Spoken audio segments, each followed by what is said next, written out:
In his Timberwolf swag.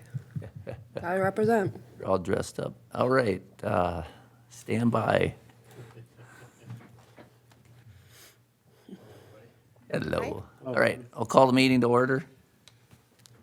Park and Rec Commission, May 22nd. Sarah, can you do roll call, please? Yes, Lloyd Graycheck, Here. Laura Greenlee Carp, Here. David Andren, Here. Ben Hansen, Here. Ingrid Kohler is absent, Sue Springborn, Here. Sarah Zaradka is absent, and Cassidy Schwer is absent. Okay, we got a quorum. Motion to adopt the agenda. I make a motion. Dave makes a motion, second. I second it. Sue seconds, discussion. All in favor, say aye. Aye. Aye. All opposed? Motion to approve the minutes of April 24th. I make a motion. Dave makes a motion, second. I second it. Sue seconds, discussion. All in favor, say aye. Aye. Aye. All opposed? All right, meeting open to the public. Any Zoom? No. No Zoom. All right, anybody from the public like to address? Just come on up, state your name. I am Henry Schneider with Hangtime Board Shop. Hi, Henry. Welcome. Welcome. Thank you. Appreciate you having me here today. As you know, we have a little local skate shop in town, and as more youngsters come to our doors, you know, they're always asking, where can I go to ride my skateboard? Of course, streets are always fun, maybe not, you know, the safest with vehicles around, but certainly a spot. But of course, a skate park would be a great thing for the city to have so that people can gather as a community and ride and enjoy the activity together. And there are a number of different ways that the city could approach a project like that. And it can be as simple as what would be called a pop-up park, in which available park obstacles such as quarter pipes and rails could be put into a nice concrete surface with some possible jersey barriers around it to prevent skateboards from flying into the streets and to section it off. And so a pop-up park would be a simple, easy solution that could go into any small parking lot that was recently resurfaced in town, or any other spot that you're looking to resurface with some newer concrete, maybe old tennis courts or the like. So a nice clean surface would enable us to put ramps there in a semi-permanent, temporary like basis. Some pop-up parks can be around for months, others may be around for a couple of years, but usually they're built with refurbished or used obstacles that we could easily source from like Facebook Marketplace and other community members. So that would be the easiest, lowest barrier to entry to developing a skate park in town, and something that could be done almost like with the snap of a finger. Like if you said there's a park right there that, like, if you guys put obstacles there and did it, like, we could make that happen. On the other hand, a more permanent type of park situation that could, you know, stay around would be, you know, on the smaller side of a community-sized park like you'll see in Little Canada or in Oakdale or in Hugo. And then they get kind of moderately larger. As you start to go to the West Metro, you'll see significantly more skate parks in the communities out there. One of the most notable ones, I would say, is Burnsville Skate Park, BSP, as people like to call it. And that one's great because it's got a really large bowl. So not only are there stairs, ramps, boxes, rails, quarter pipes, but you also have the vert aspect of it as well. And bowl and vert riding is something that there aren't actually a lot of parks for. And so I would call that kind of like the mid-range type of park, where you're going to need, you know, a little bit more square footage for something like that, and a little bit more concrete investment, but will provide it'll attract people from across the city is what I'm trying to say, versus like a pop-up park is going to attract people from like a smaller region. Something that had a bowl, people literally from across the metro will come to ride a park like that. Another notable park would be like Woodbury's, which has a nice concrete park, a reasonable number of obstacles, but not as many obstacles. There's no bowl, there's no vert, so people don't necessarily people still actually do go to Woodbury, though, because it's just a really nice park. So sometimes it is just about building a nice park. And then the third kind of option would be like what you'd call a destination park, and that's what the state has developed funding for. in order to, you may or may not be aware, but there is funding available for skate parks through the state. Last year, they passed a bill that I believe is still funded. And so if you were to make the investment into building a skate park that has a minimum square footage of 10,000 square feet and is completely concrete, then you can get half the cost or more covered by the state. But that would be probably at the low end of like a $250,000 investment, probably from the city's end. That's probably being pretty conservative on the lowest side for that level of skate park. But that's where there's like three kind of levels that the city can look at as options, and thinking, near term, midterm, long term, what might be right. As I think just the city's location being so close to so many communities in town, it makes it a great destination for skateboarders. And getting out of, there's just not a lot of other options in the area currently. And so I think there's a huge opportunity for the city to do something that draws people in and provides a lot of excitement. So I'd be happy to share maybe ideas if you have questions, or I have thought, a little bit more about like what places could make a good park, but I'd be happy to answer any other questions that may pop up. I got a question. When you're anchoring these platforms and rails and stuff, so you need a hard surface like asphalt or concrete, right? Yeah, concrete is pretty much preferred. Asphalt, I think, probably just because it doesn't have the longevity of concrete, will end up becoming a rougher surface over time. And a park that, starts out being great can end up becoming unrideable unless you resurface it, whereas the concrete parks tend to last significantly longer and typically have just a more enjoyable surface for riding on. Okay. Then, just kind of a thought crossed my mind. What about liability factors? So we open it up to the public to go out skating, and somebody misjudges the stairs or a rail or whatever they're trying to do. And they get injured on it. Is the city going to be liable for that?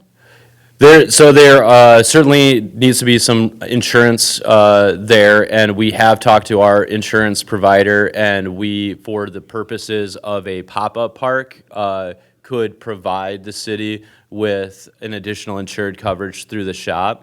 But if you're looking for something on a more permanent basis, then to your point, you would need to look into an insurance policy for the city to be able to cover that type of part. And then typically, they'll have a disclosure on the outside of the park. And I can't speak specifically to that. I've got great contacts and can get more information on that. But I would say that in addition to the cost of the park, insurance would probably be an additional cost. Sure. I imagine we already have insurance covering park usage. We do, and I do know that this came up with our city manager last week about coverage with skate parks too. And he had some concerns about the pop-up parks, so I know our city manager's working on that too, because it was brought up that you guys could help cover it. Yeah, and the Our pop-up attorney- parks, yep. Yeah, our attorney wasn't on the same page, so I think they're working on discussions of that too. But yeah, so we'd have to at least investigate to see how much more that would cost the city, if I anything. think it would be a great draw for the community to have that kind of an outlet. That way they're going to a park rather than to the schools or the churches to find those same entities to practice on. Yeah, exactly. So, but yeah, the good thing is we're kind of in the process of looking at developing a couple of our parks here. Yep.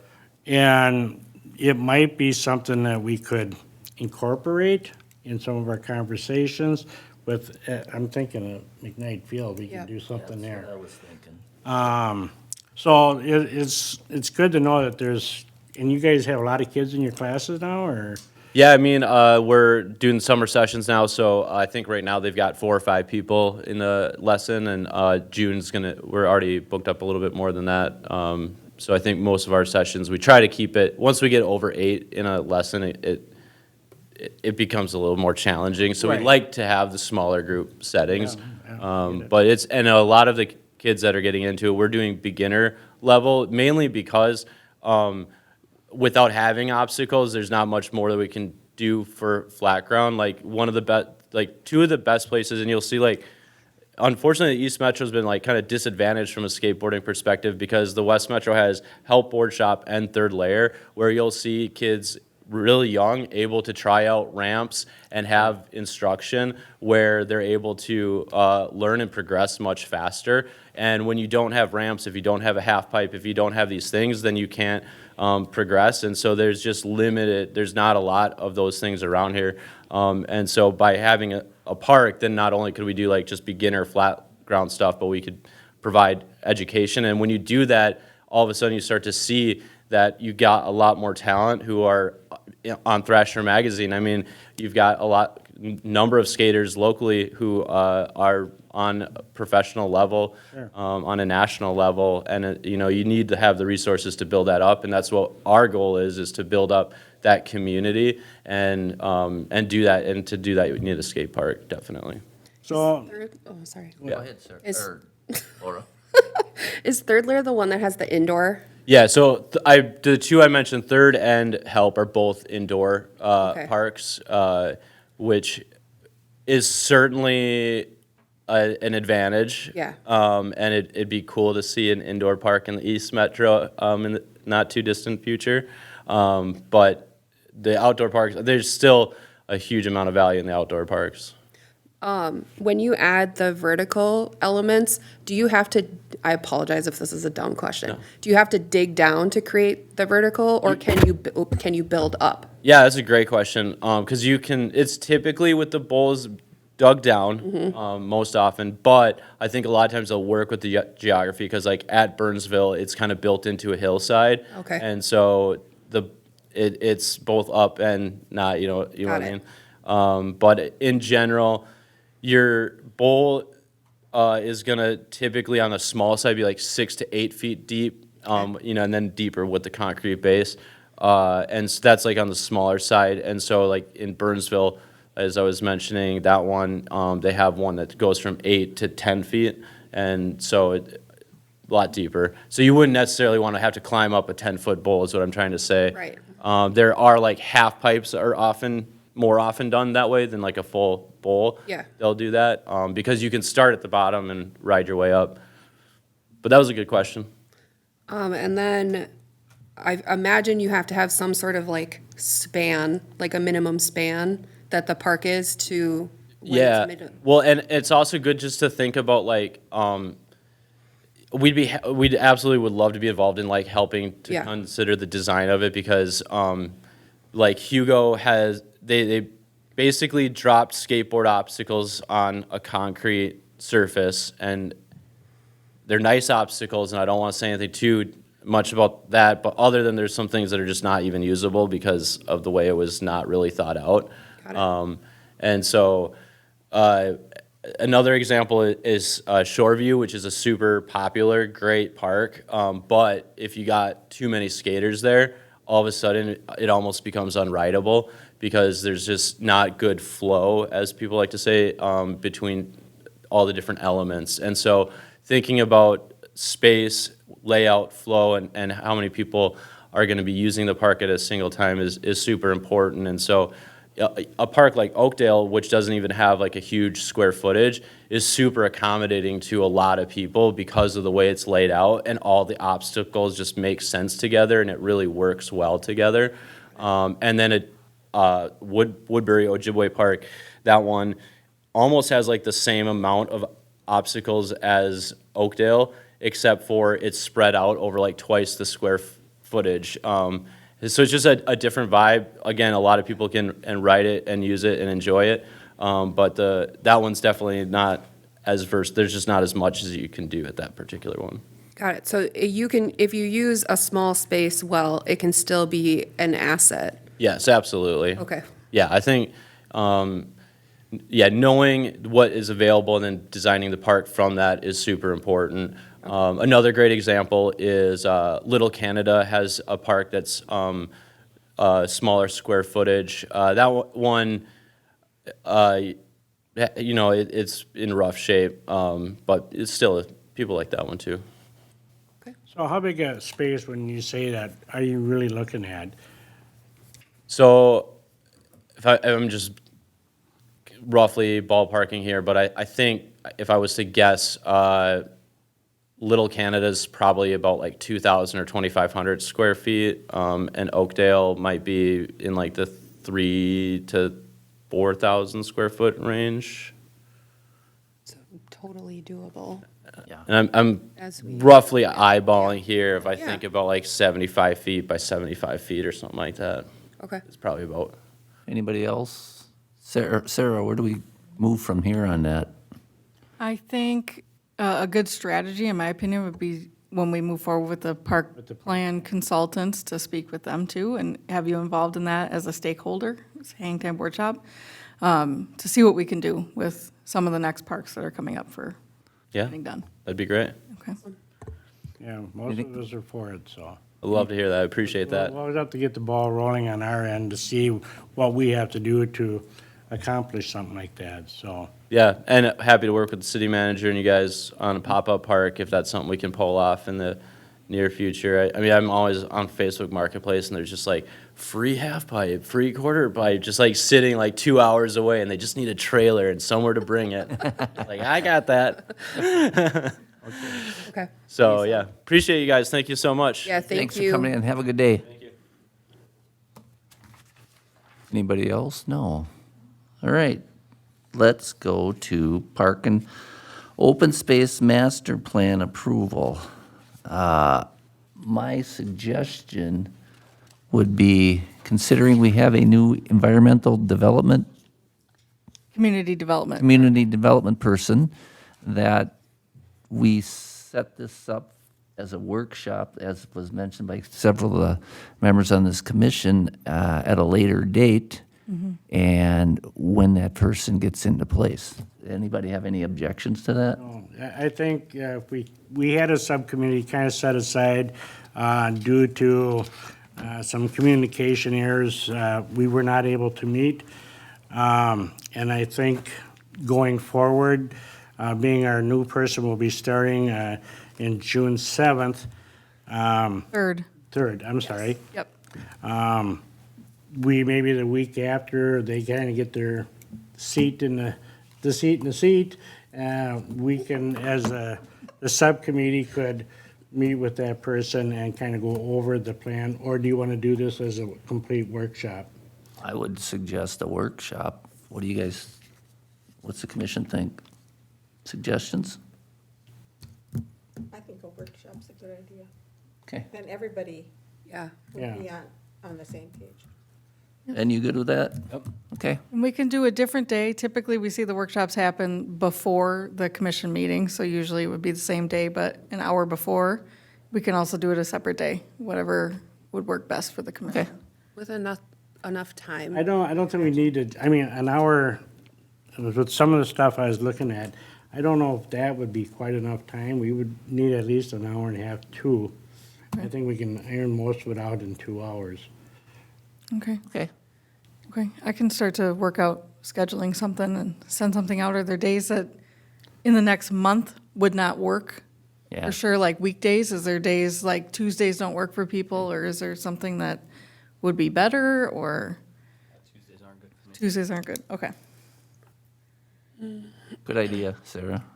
She's asking now. Oh. Yeah, are there any days of the week typically that don't work? We No, we don't necessarily know all of our full schedules right now, Let's but, see. I can make most things work as long as I have a little bit of leeway, okay, or, you know what I'm trying to say? yes. I'm ahead, yeah, thanks. June 5th, no. June 13th, because I imagine we'd never do it on a Friday, would we? No, No, no. June 13th, no. okay, Other than that, I'm pretty open in June. okay. Anybody Music else? in the park starts on the 20th. Concerts in the park. Starts on the 20th. Oh, that's right. Oh. We don't want to do the 20th either. Thank you. Okay. Well, there's a few days in there we can Yeah. see what we can do. Well, how about like the 17th? That's a Tuesday. No, it's a Monday. Well, we're gonna want to get a hold of Sarah too. So, Well, we're giving enough time now. We're talking almost 3 weeks out. And that would be before our next park meeting. So maybe tentatively, We'll do, yeah, does Mondays work for people? If we did Mondays we can even do earlier than 6:30 if that works for anybody, or, but I can tentatively put something on the books for Okay. 17th. All right. So we want to have it in the evening or, Yeah. almost, I think so. yeah. yeah, Even if We'll do it in the even evening. if it starts at 5:30. yeah. And Sarah, It's three. And Sarah, yeah. Yeah, if we could do it like after 4:30, 4:45, so I can do kid care. 5 to 7. Sure, yeah. I mean, if we Yeah. get down earlier, great. That If we don't, doable for you too? Okay. Yeah. I'll put down 5 to 7 then for that day. Okay. And if there's any issues, I'll reach out. Sounds good. All right. 2024, 2025 event calendar. Yes, I put that on here because Laura asked for that last meeting. To check up. Laura. Yes, to check up and make sure, I believe what you said is to check and make sure we're on schedule with everything for this year and then put together kind of preliminary looking Yeah. at for next year, so. Because we were originally going to hand that over to the events person, but the events person / position doesn't exist anymore. It will exist. They're hiring currently. Okay. In the search for that, so. So We're in limbo. we just basically need to bridge the gap for the next couple of months just to make sure that our summer stuff is on track. It sounds like Music in the Park is handled already. Yes, and I have the checks for all of the artists as well for those days, so. Awesome. It's all good to go. We're not doing a food truck night, so we don't need to worry about that. The Autumn Arts Festival is moving forward. That's fall-ish.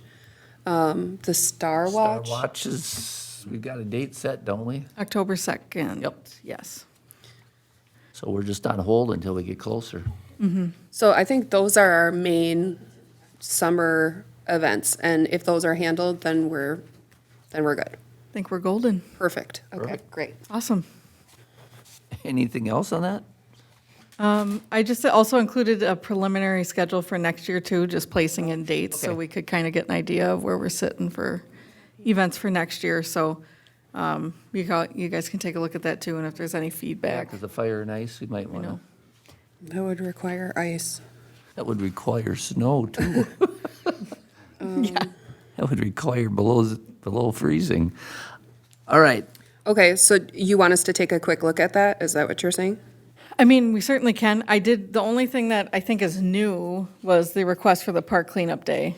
Oh, yeah, that's The right. 26th of April for next year, Yes. which we did not set times for, so we can do that at a later time too.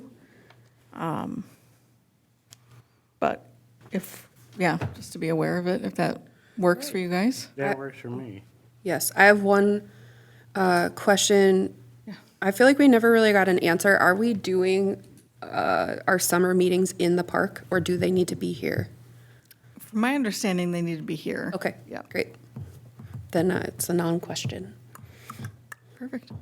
All right, that's all I had for that. All right. Then let's go to reports for staff. I'll start with Dave. Yeah, I need to do a little follow-up. I was contacted by Southwood Nature Preserve Task Force, Daryl, and back in February, he was asking for some funding for a memorial bench for Southwood for Kathy? Kathy, thank you. Kathy Trumbull. And you were going to check to see if there was any funding that the Park Commission could put forward to said park or said bench. So I'm just wondering where we're sitting with that, if there's funding available, and is it viable that we put the memorial there in that park? So I wasn't here for the February meeting, so I think that might have got a little lost in translation. I think when Jill was asking about that previously, it was getting complicated with the funding, but I'm not positive, so I can follow up with Okay. finance on that at least. I'm having a flash of like, they wanted it to be like the downtown benches. Yes. But, so the question is, can we pay for something that's like the downtown bench, and can it go into Southwood? the benches that are like downtown are now roughly $1,700. Okay, The question, we do have, I think, one or two benches now in Southwood. There's no plaques, no nothing, they're just resting areas. But then there was a concern brought up, being it's a memorial, can we put that in that, a memorial in that park? Or does it need to just be a park, maybe a plaque or something on those lines? So I think we need to look at where the family was thinking of placing the bench, or do we want to replace one of the older benches that we do have there? We only have the two. So there's a couple of things we need to consider if we want to continue moving forward with this. And can we spend park money on something? Right. Yeah. That's a big question that I'll have to get an answer for. I imagine what we probably could do is replace an older bench in Southwood, and then the family pays for a plaque that goes on that bench. Yeah, there you go. Because, But it wouldn't, yeah, depending on the type of bench, because like the ones we have now that we've been replacing are similar to the ones we put in the Vets Park.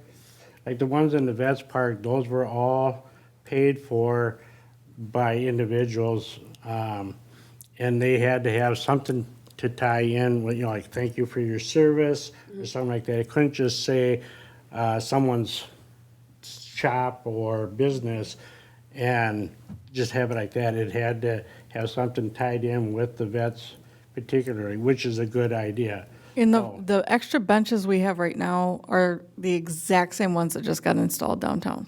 So they do say City of North St. Paul on them.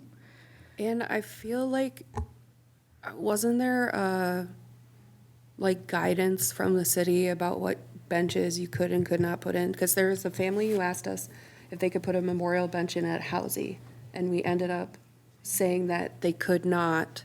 Right. Because there were like 5 different styles of benches at Housy Park already, and they didn't want to add another one. And I feel like there was a document somewhere about how to go about that. I believe there's a template, yeah. So we might need to put a pin in it so that we can do more research around if that guidance is still like relevant to what we're doing. Sure, Right. that's true. I did also catch wind that there may have been a tree planted for Kathy, or Kathy was involved in a tree planting or some sort, and the family was interested in having the bench near there. However, I reached out to the family and they have no recollection of that, so just so I can do my due diligence and let you guys know that It you was- don't even know where the tree is. It was something about a tree with her granddaughters. I feel like, Yeah, and the family said They don't know where it is. Okay. Yeah. all right. So It can get sticky. that's, and North that's, St. Paul Green paid for several things on Main Street, a bench and also a plaque, and we planted a tree. And then it all got torn up.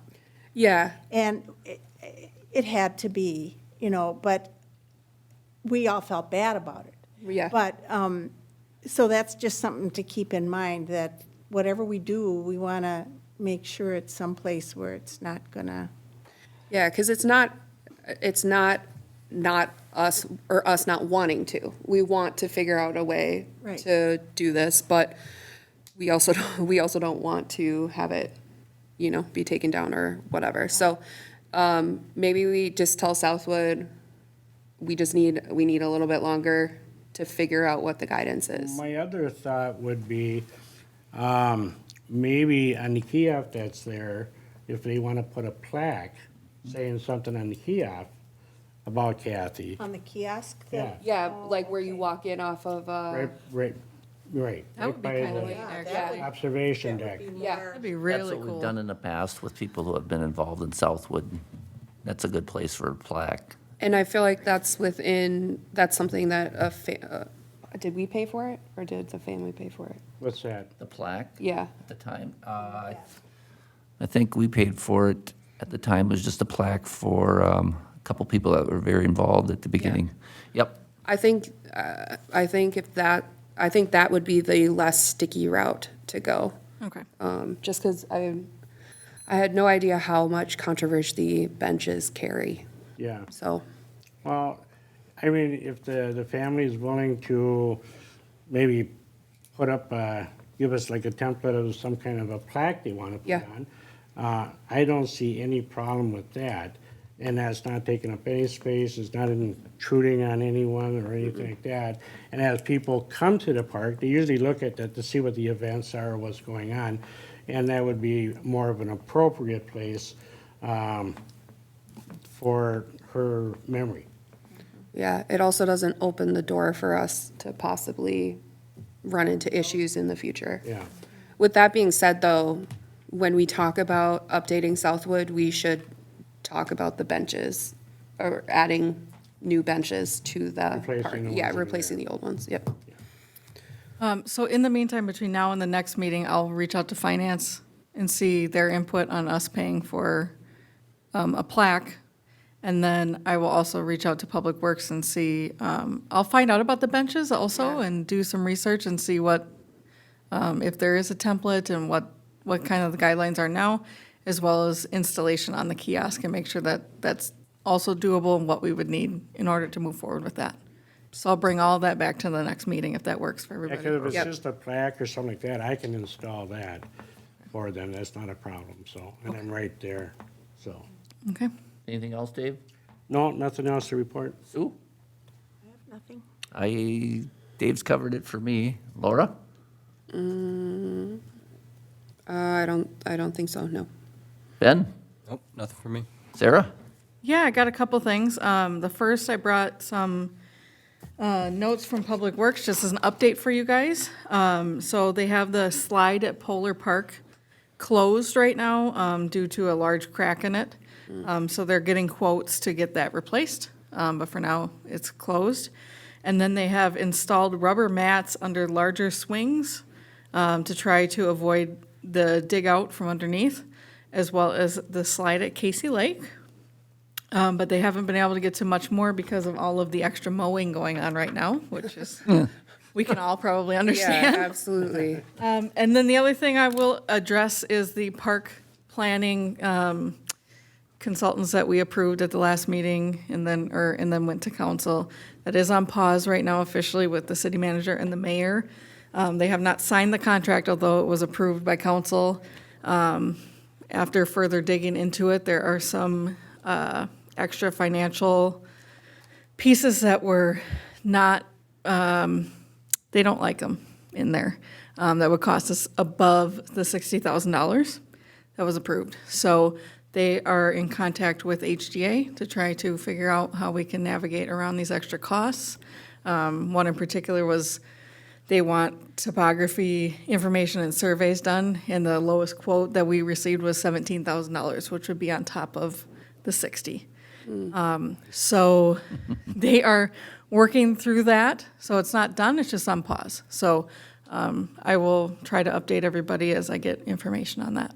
Was it that it wasn't disclosed, or? It was disclosed, but I think it wasn't, it was in the contract, I just don't know that it was noticed by, Got it. yes. So it was like added on, so it'd be the 60,000 plus that. And there's a No, I- lot of reimbursables that they say they can get as well, which it was a lot of reimbursables. So he's in process with negotiating with them on that as well. So, I think we were under the impression it was gonna be 60,000 for all of phase one. Weren't you, that's what Laura? I had thought too. Yep. So, I just meant like, was it we went with them and then they said, also, we need this, or it was in the proposal they sent us, it just maybe wasn't highlighted and, correct. That's Copy. the sec, yep. okay. All right. That's it for me. Motion to adjourn. Oh, wait, Oh, I have a clarifying question. okay. If the mayor and the city manager decide that they don't want to move forward with that contract, do we need to redo the process that we did? I don't believe so. We could just say, okay, this isn't what we thought it was, and this is not going to work for us, and then we can look at the proposals that were sent to us? Yes. Okay. So I will be hounding them to get this Thank moving you. forward, so. Thank you. Okay, sounds good. Thank you. All right, motion to adjourn. I make a motion to adjourn. Dave makes a motion, second. Second. Ben seconds. All in favor, say aye. Aye. Aye. All opposed? Right.